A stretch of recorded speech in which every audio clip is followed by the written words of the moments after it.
मुख्यमंत्री पुष्कर सिंह धामी ने मंगलवार को मुख्यमंत्री कैंप कार्यालय से स्वच्छ भारत मिशन के अंतर्गत देहरादून शहर में अपशिष्ट प्रबंधन के लिए 58 डोर टू डोर वाहनों का फ्लैग ऑफ किया। इस अवसर पर उन्होंने सेग्रीगेशन पर आधारित गीत का विमोचन भी किया। मुख्यमंत्री ने कहा कि इन वाहनों की उपलब्धता से नगर निगम को अपशिष्ट प्रबंधन में काफी सुविधा होगी। मुख्यालय पौड़ी के बस अड्डे पर वाहन चालकों ने हिट एंड रन कानून के विरोध में नारेबाजी कर प्रदर्शन किया।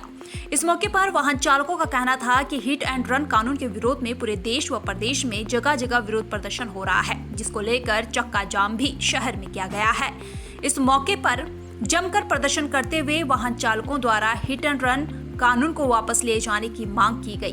सरकार ने जो काला कानून ड्राइवरों के खिलाफ निकाला है, ये हमें बिल्कुल बर्दाश्त नहीं है और हमारी जो हड़ताल अभी सिर्फ 2 दिन की है, उसके बाद आगे की रणनीति बनाई जाएगी कि इसमें क्या करना है। जो प्राइवेट वाहन चल रहे हैं उनके विरुद्ध कुछ कार्रवाई? प्राइवेट वाहनों के बारे में हमने कई बार आरटीओ से शिकायत की है, लेकिन उसने भी अभी तक कोई कदम नहीं उठाया। परिवहन विभाग जो है नींद में सो रखा है, सिर्फ टैक्सी वालों के पीछे पड़ा रहता है। 22 जनवरी को प्रधानमंत्री नरेंद्र मोदी द्वारा अयोध्या में श्री राम मंदिर का उद्घाटन किया जाएगा, लेकिन विपक्ष राम मंदिर उद्घाटन को लेकर केंद्र सरकार को घेरने का कार्य कर रही है।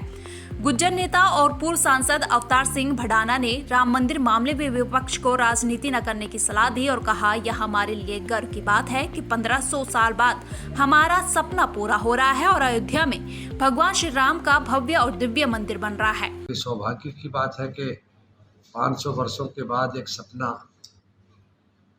जो था मंदिर का, वो पूरा होने जा रहा है। इस पर कोई राजनीतिक रंग ना दिया जाए। ये हमारी 500 वर्षों की तपस्या है। न जाने कितने लोग इसमें कुर्बान हो गए हैं, कितनी बड़ी कुर्बानियां हैं। आज से नहीं, न जाने कितने दशक हो गए, कितनी पीढ़ियां चली गई। तो इससे बड़ी खुशी की बात क्या हो सकती है कि वो हमारी आत्मा का मंदिर है, वो हमारी आस्था का मंदिर है। कानपुर विधायक उमेश कुमार की धर्मपत्नी सोनिया शर्मा द्वारा नववर्ष 2024 पर उपहार स्वरूप महिलाओं को स्वरोजगार की दिशा में प्रशिक्षण कार्यक्रम की शुरुआत की गई, जिससे क्षेत्र की महिलाओं को एलईडी बल्ब बनाने के लिए प्रशिक्षण दिया जाएगा। कानपुर विधायक की धर्मपत्नी और पहाड़ परिवर्तन समिति की संयोजिका सोनिया शर्मा के मुताबिक इसका उद्देश्य क्षेत्र की महिलाओं को स्वावलंबी और आत्मनिर्भर बनाना है। आज नव वर्ष के प्रथम दिवस हमने एक महिलाओं के लिए ट्रेनिंग कार्यक्रम शुरू किया है, जिसका उद्देश्य उनको स्वावलंबी बनाना है, आत्मनिर्भर बनाना है। आज हमने ये ट्रेनिंग कार्यक्रम शुरू किया, जिसमें हमने 2 बैच बनाए हैं, जिसमें 20-20 महिलाओं की ट्रेनिंग हमने शुरू कर दी है आज से। इसमें ये ट्रेनिंग कंप्लीट होने के बाद महिलाएं स्वावलंबी हो पाएंगी, आत्मनिर्भर हो पाएंगी। अगर वो चाहें तो अपना छोटा-मोटा स्वरोजगार भी खोल सकती हैं। अपने आप अपने घरों में भी बल्ब बनाना सीख सकती हैं, बल्ब बना सकती हैं, एलईडी बना सकती हैं। इसके लिए आज हमने ये कार्यक्रम शुरू किया मानसी मिश्रा जी के साथ। ये मानसी मिश्रा जी उनकी ट्रेनर हैं। इनके साथ मिलकर हमने ये कार्यक्रम शुरू किया पहाड़ परिवर्तन समिति की तरफ से। और सबसे अच्छी नववर्ष की शुरुआत तो हमारे यहाँ से आज हमारे विधायक जी के कार्यालय से ये हुई है कि महिलाओं को रोजगार देने की जो उन्होंने सबसे बड़ी पहल करी है, उसके लिए उनका हार्दिक आभार कहूँगी और धन्यवाद कहना चाहूँगी हमारी पूरी समस्त टीम की तरफ से और हमारी सोनिया मैम जी की तरफ से भी, क्योंकि उनका जो अगर ये योगदान ना होता और सहयोग ना होता तो आज हम यहाँ तक ना पहुँच पाते।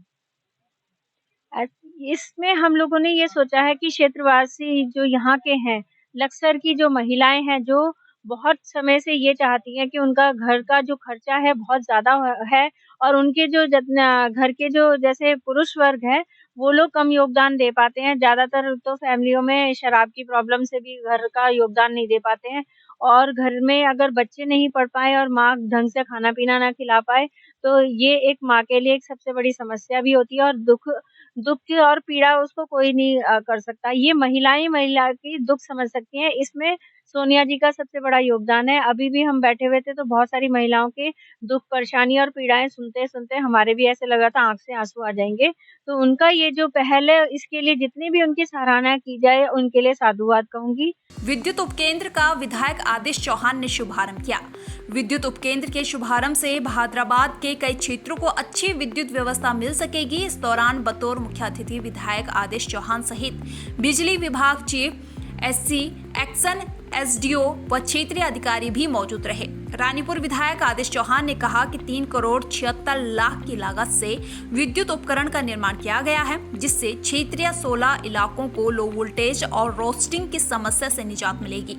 तो क्या कि पिछले लंबे समय से जैसे भादराबाद और इस सब स्टेशन से जुड़े हुए जितने गांव हैं, वहां पर लगातार आबादी का घनत्व जो बढ़ता जा रहा था और साथ साथ कुछ हमारे एरियाज़ के अंदर नई नई इंडस्ट्री भी आई हैं, तो उसके कारण लगातार लोड बढ़ रहा था और जिसके कारण हर वर्ष खासकर मई जून के महीने के अंदर बहुत क्राइसिस रहता था। अनेक बार हमारी ये 33 जो लाइन थी एक ही आ रही थी इस सभी स्टेशन पर, तो उसके जंपर उड़ना, तार टूटना ये आम बात थी, जिसके कारण सभी क्षेत्रवासियों को समस्या का सामना करना पड़ता था। बिजली कटौती होती थी बार बार, शटडाउन होते थे बार बार। तो उससे निजात दिलाने के लिए पिछले लगभग 2 वर्ष से हम लोग प्रयास कर रहे थे। मैंने भी 2 बार माननीय मुख्यमंत्री जी को ये दिया। तो अब आज इस अपने भादराबाद सभी स्टेशन को अपग्रेड किया गया है और इसकी जो पुरानी बिल्डिंग थी उसकी जगह पर लगभग 80 लाख की लागत से नई बिल्डिंग बनाई गई है। पहले यहाँ पर 133 एक आ रही थी, अब 2 हो गई हैं। पहले एक थी, एक नया फीडर और बना के 33 अब 2 हो गई हैं। पहले इसकी जो क्षमता थी वो 430 एम्पियर की थी और अभी हमने 12.5 MVA का एक नया ट्रांसफार्मर यहाँ इस्टेब्लिश किया है, जिसके कारण इसकी क्षमता जो 600 एम्पियर तक चली जाएगी। ये आज हमने इसका पुराना भादराबाद बिजली घर था, इस पर काफ़ी पुराना हो गया था और इसके पैनल वगैरह सब इसमें काफ़ी उसमें रिपेयर आए दिन उसमें ब्रेकडाउन हो रहे थे, जिससे यहाँ के जितने भी हमारे उपभोक्ता हैं उनको बार बार ट्रिपिंग का और ब्रेकडाउन होते रहते थे। इसलिए हम लोगों ने यहाँ पर पूरा बिजली का रेनोवेशन किया, जिसमें नई बिल्डिंग, नया कंट्रोल रूम, नए पैनल्स और एक 12.5 MB का नया ट्रांसफार्मर लगवाया। और उसके अलावा एक यहाँ पे पहले केवल सिंगल लाइन थी 33 की, उस पर लोड 430 एम्पियर काफ़ी ओवरलोड चल रही थी, जिससे गर्मी के समय में यहाँ पे लोकल रोस्टिंग करनी पड़ती थी। उन सब समस्याओं के लिए एक नई लाइन और 33 बनाई गई है, जिससे अब आने वाली गर्मी में क्षेत्रवासियों को बिजली की समस्या नहीं होगी।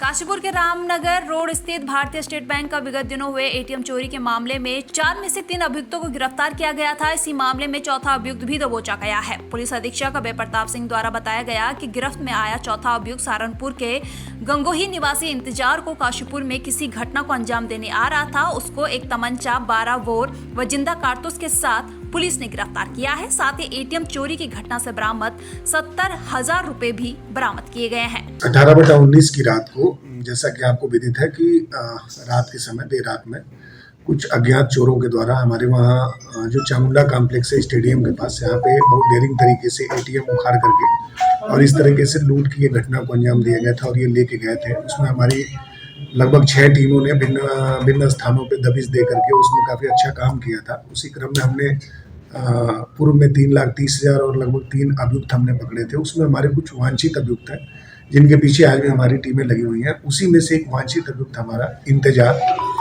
को हमें पकड़ने में सफलता मिली है और जो हमारा उस समय ATM से इन्होंने पैसे लेकर के आपस में डिस्ट्रीब्यूट किए थे, उसमें 70,000 रुपये की रिकवरी हुई है।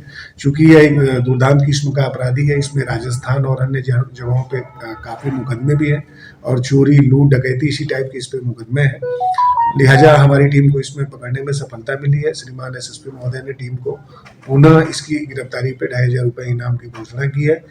मसूरी खेल एवं सांस्कृतिक समिति द्वारा हाल में ही सेंट लॉरेंस हाई स्कूल के खेल प्रशिक्षक व अंतर्राष्ट्रीय रेफरी सैमुअल चंद्र द्वारा थाईलैंड में आयोजित WWFF विश्व कप फुटबॉल प्रतियोगिता में भारत का फुटबॉल खिलाड़ी के रूप में प्रतिनिधित्व कर वापस लौटने पर मसूरी में भव्य स्वागत किया गया। जिस मौके पर मसूरी के होटल में आयोजित कार्यक्रम में मसूरी खेल एवं सांस्कृतिक समिति द्वारा सैमुअल चंद्र को शॉल और मेमेंटो देकर सम्मानित किया गया। हमारी एक मुस्लिम खेल एवं सांस्कृतिक समिति ने जो मुझे आज सम्मानित किया, मैं उनका बहुत बहुत आभार व्यक्त करता हूं। और सचमुच जो मैंने पहले भी कहा है, जब सम्मान मिलता है आदमी को प्रेरणा मिलती है और बेहतर करने के लिए। और आज जो ये मुझे सम्मान मिला कि मैं अंतर्राष्ट्रीय स्तर पर प्रतिभाग किया मैंने, और मैं चाहूँगा कि इसका लाभ मैं अपने बच्चों को जरूर दूँ, कि जो बच्चों को हम टीचिंग देते हैं वो बच्चे भी इस लेवल पर जाएँ। और अभी तो नेशनल खेलते हैं बच्चे, जैसा मैंने अभी बताया कि 278 बच्चे अभी तक नेशनल खेल चुके हैं मेरे स्कूल के द्वारा। और मैं चाहूँगा कि खेलों में अपने शहर के लिए और स्कूल के बच्चों के लिए बेहतर कार्य कर सकूँ। मसूरी सांस्कृतिक एवं खेल समिति के द्वारा आज आदरणीय माननीय सैमुल चंद्रा जी के सम्मान में यहाँ एक कार्यक्रम आयोजित किया। सैमुल चंद्रा जी ने इस खेल संघ का ही नाम उज्जवल नहीं किया, मसूरी का ही नहीं, स्कूल का ही नहीं, इस उत्तराखंड का और इस देश का नाम रोशन किया कि थाईलैंड में जाकर जो है मास्टर्स फुटबॉल के अंदर पार्टिसिपेशन किया, इंडिया का टीम में उनको जगह बनी। ये सम्मान हम सब के लिए गौरवमयी है। और इस सम्मान के साथ साथ हमारी अपेक्षाएं और बढ़ जाती हैं कि सैमुल चंद्रा जी अभी मास्टर्स खेले हैं, ये ऑलराउंडर हैं, ये कोई भी खेल में जो है नेशनल और इंटरनेशनल का प्रतिनिधित्व कर सकते हैं। इसकी हमारी इनको शुभकामनाएं हैं। अलग अलग थाना क्षेत्रों से अवैध शराब और मादक पदार्थों की तस्करी में लिप्त 9 अभियुक्तों को दून पुलिस ने धर दबोचा है। अभियुक्तों के कब्जे से लगभग 6 पेटी अंग्रेजी देशी शराब, 37.4 ग्राम अवैध स्मैक और 252 ग्राम अवैध चरस बरामद की गई है। ऐसी ही अन्य खबरों के लिए चैनल को सब्सक्राइब और लाइक करें।